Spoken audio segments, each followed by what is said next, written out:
بسم اللہ الرحمن الرحیم۔ السلام علیکم۔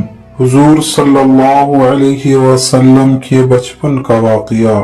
ایک روز حضرت عبد المطلب خانہ کعبہ میں حجر اسود کے پاس بیٹھے ہوئے تھے۔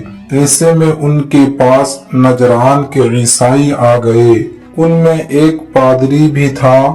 اس پادری نے عبد المطلب سے کہا، ہماری کتابوں میں ایک ایسے نبی کی علامت ہے جو اسماعیل علیہ السلام کی اولاد میں ہونا باقی ہے۔ یہ شہر اس کی جائے پیدائش ہوگا، اس کی یہ نشانیاں ہوگی۔ ابھی یہ بات ہو ہی رہی تھی کہ کوئی شخص آپ صلی اللہ علیہ وسلم کو لے کر وہاں آ پہنچا۔ پادری کی نظر جو ہی آپ صلی اللہ علیہ وسلم پر پڑی، وہ چونک اٹھا۔ آپ کی آنکھوں، کمر اور پیروں کو دیکھ کر وہ چلا اٹھا، وہ نبی یہی ہیں، یہ تمہارے کیا لگتے ہیں؟ عبد المطلب بولے، یہ میرے بیٹے ہیں۔ اس پر وہ پادری بولا، تب یہ وہ نہیں، اس لیے کہ ہماری کتابوں میں لکھا ہے کہ اس کے والد کا انتقال اس کی پیدائش سے پہلے ہو جائے گا۔ یہ سن کر عبد المطلب بولے، یہ دراصل میرا پوتا ہے۔ اس کے باپ کا انتقال اس وقت ہو گیا تھا جب یہ پیدا بھی نہیں ہوا تھا۔ اس پر پادری بولا، ہاں یہ بات ہوئی نا، آپ اس کی پوری طرح حفاظت کریں۔ عبد المطلب کی آپ صلی اللہ علیہ وسلم سے محبت کا یہ علم تھا کہ کھانا کھانے بیٹھتے تو کہتے، میرے بیٹے کو لے آؤ۔ آپ تشریف لاتے تو عبد المطلب آپ کو اپنے پاس بٹھاتے، آپ کو اپنے ساتھ کھلاتے۔ بہت زیادہ عمر والے ایک صحابی حیدہ بن معاویہ رضی اللہ تعالی عنہ کہتے ہیں، میں ایک مرتبہ اسلام سے پہلے جاہلیت کے زمانے میں حج کے لیے مکہ معظمہ گیا۔ وہاں بیت اللہ کا طواف کر رہا تھا۔ میں نے ایک ایسے شخص کو دیکھا جو بہت بوڑھا اور بہت لمبے قد کا تھا۔ وہ بیت اللہ کا طواف کر رہا تھا اور کہہ رہا تھا، اے میرے پروردگار، میری سواری کو محمد صلی اللہ علیہ وسلم کی طرف پھیر دے اور اسے میرا دست و بازو بنا دے۔ میں نے اس بوڑھے کو جب یہ شعر پڑھتے سنا تو لوگوں سے پوچھا، یہ کون ہے؟ لوگوں نے بتایا کہ عبد المطلب بن ہاشم ہے۔ انہوں نے اپنے پوتے کو اپنے ایک اونٹ کی تلاش میں بھیجا ہے۔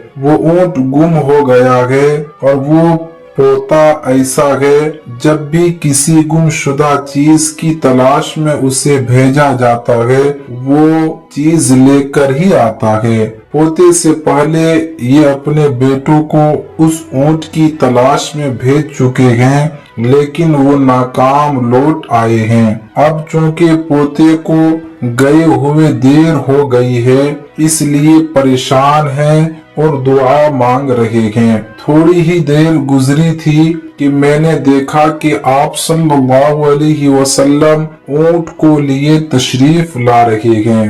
عبد المطلب نے آپ صلی اللہ علیہ وسلم کو دیکھ کر کہا، میرے بیٹے، میں تمہارے لیے اس قدر فکر مند ہو گیا تھا کہ شاید اس کا اثر کبھی میرے دل سے نہ جائے۔ عبد المطلب کی بیوی کا نام رقیہ بنت ابو سیفی تھا۔ وہ کہتی ہے، قریش کئی سال سے سخت قحط سالی کا شکار تھے۔ بارشیں بالکل بند تھی، سب لوگ پریشان تھے۔ اس زمانے میں نے ایک خواب دیکھا۔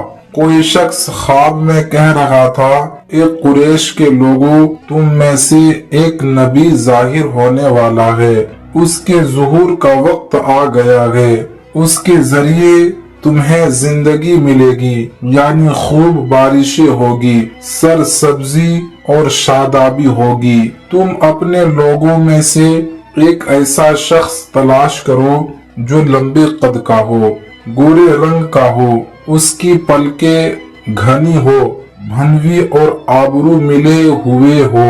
وہ شخص اپنی تمام اولاد کے ساتھ نکلے اور تم میں سے ہر خاندان کا ایک آدمی نکلے، سب پاک صاف ہو اور خوشبو لگائے، وہ حجر اسود کو بوسہ دے، پھر سب جبل ابو قبیس پر چڑھ جائے، پھر وہ شخص جس کا حلیہ بتایا گیا ہے آگے بڑھے اور بارش کی دعا مانگے اور تم سب آمین کہو تو بارش ہو جائے گی۔ صبح ہوئی تو رقیہ نے اپنا یہ خواب قریش سے بیان کیا، انہوں نے ان نشانیوں کو تلاش کیا تو سب کی سب نشانیاں انہیں عبد المطلب میں مل گئی، چنانچہ سب ان کے پاس جمع ہوئے اور خاندان سے ایک ایک آدمی آیا، ان سب نے شرائط پوری کی۔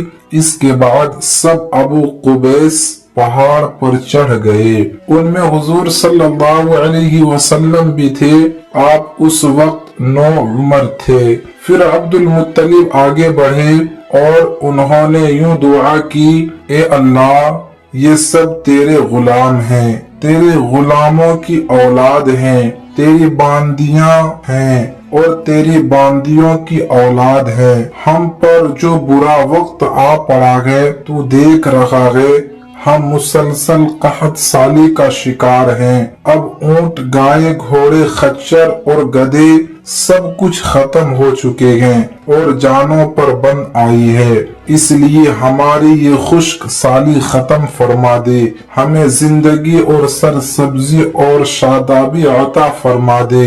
ابھی یہ دعا مانگ ہی رہے تھے کہ بارش شروع ہو گئی، وادیاں پانی سے بھر گئی، لیکن اس بارش میں ایک بہت عجیب بات ہوئی، اور وہ عجیب بات یہ تھی کہ قریش کو یہ سیرابی ضرور حاصل ہوئی، مگر یہ بارش قبیلہ قیس اور قبیلہ مضر کی قریبی بستیوں میں بالکل نہ ہوئی۔ اب لوگ بہت حیران ہوئے کہ یہ کیا بات ہوئی، ایک قبیلے پر بارش اور آس پاس کے سب قبیلے بارش سے محروم۔ تمام قبیلوں کے سردار جمع ہوئے، اس سلسلے میں بات چیت شروع ہوئی۔ ایک سردار نے کہا، ہم زبردست قحط اور خشک سالی کا شکار ہیں، جبکہ قریش کو اللہ تعالی نے بارش عطا کی ہے اور یہ عبد المطلب کی وجہ سے ہوا ہے، اس لیے ہم سب ان کے پاس چلتے ہیں، اگر وہ ہمارے لیے دعا کر دے